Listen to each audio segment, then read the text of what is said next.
بسم اللہ الرحمن الرحیم۔ یہاں ایک بات کا اور بھی ذکر کریں گے، وہ یہ ہے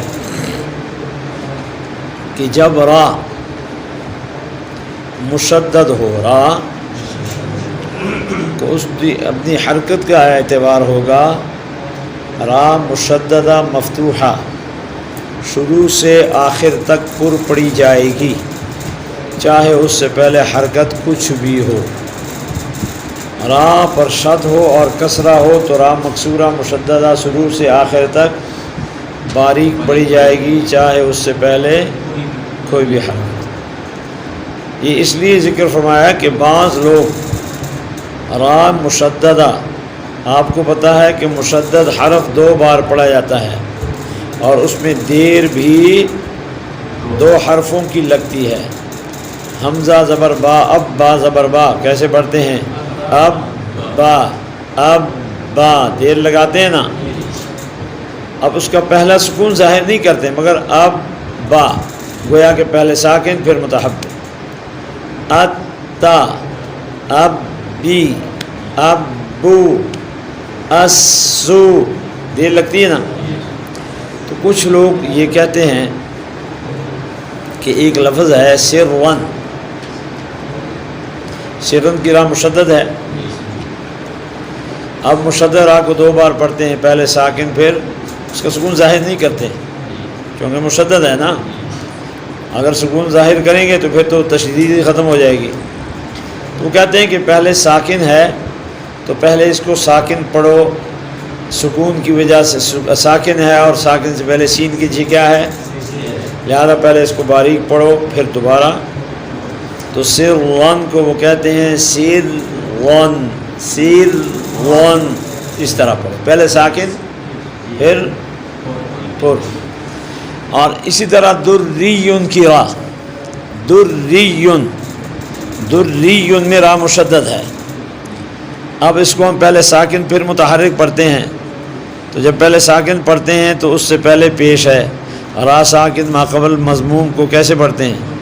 تو کہتے ہیں پہلے اس کو پر پڑھو، دوریون، وہاں سیر رن، یہاں دوریون۔ یہ کسی نے کوئی قاعدہ بیان کیا ہے، فرمایا کہ بالکل غلط ہے۔ حرف مشدد اس پہ حرکت کچھ بھی ہو اور اس کے ماقبل کوئی بھی حرکت ہو، شروع سے آخر تک اپنی حرکت کا اعتبار ہوگا۔ را مفتوحہ مشددہ شروع سے آخر تک پر پڑی جائے گی، ماقبل کی حرکت کا کوئی اعتبار نہیں۔ را مشددہ مضمومہ شروع سے آخر تک پر پڑی جائے گی، ماقبل حرکت کا کوئی اعتبار نہیں۔ را مشددہ مکسورہ شروع سے آخر تک باریک پڑی جائے گی، ٹھیک ہے۔ دوسرا انہوں نے ایک بیان فرمایا ہے مصر، ایک لفظ ہے مصرن، اہبطو، یہ مصرن پر چونکہ زبر ہے اور تنوین ہے، جو ہم ملا کے اس کو وصل کے ساتھ پڑھتے ہیں، اہبطو مصرن فإن لکم، پر پڑھا جائے گا۔ اور اگر وقف کریں اہبطو مصرا، پھر بھی اس لیے کہ زبر پڑھی جا رہی ہے۔ یہ لفظ ہے وقال الذی اشتراہ من مصر لامرأتہ، من مصر لامرأتہ۔ اب اس پر اگر ہم وقف کرتے ہیں وقال الذی اشتراہ من مصر، تو را ساکن پڑھی جاتی ہے، را قاعدے کے مطابق اس کو کیسے پڑھیں گے، پر پڑھیں گے یا باریک؟ اس لیے کہ را ساکن ماقبل ساکن ماقبل مکسور، قاعدے کے مطابق باریک ہے، مگر فرمایا کہ اس کے باریک پڑھنے کے ساتھ ساتھ اس کے پر پڑھنے کا بھی جواز ہے۔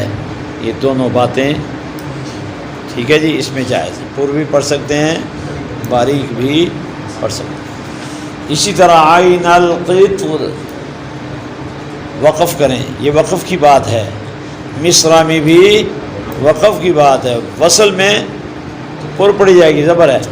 عین القطری، یہاں را مکسورہ ہے باریک پڑھی جائے، مگر جب وقف کریں گے وقف میں را ساکن، اس سے پہلے تھا اور اس سے پہلے میم کے قاف کے نیچے کسرہ، قاعدے کے مطابق کیسی پڑھی جائے گی؟ باریک پڑھی جائے گی۔ فرمایا کہ اس کو بھی پر پڑھنا جائز ہے۔ دونوں روایتیں ہیں، پر ہونے کی بھی ہے اس میں اور باریک ہونے کی بھی، قاعدے کے مطابق باریک ہے۔ میم مصر بھی قاعدے کے مطابق باریک ہے، مگر اس کو بھی پر پڑھنے کا جواز ہے، ٹھیک ہے۔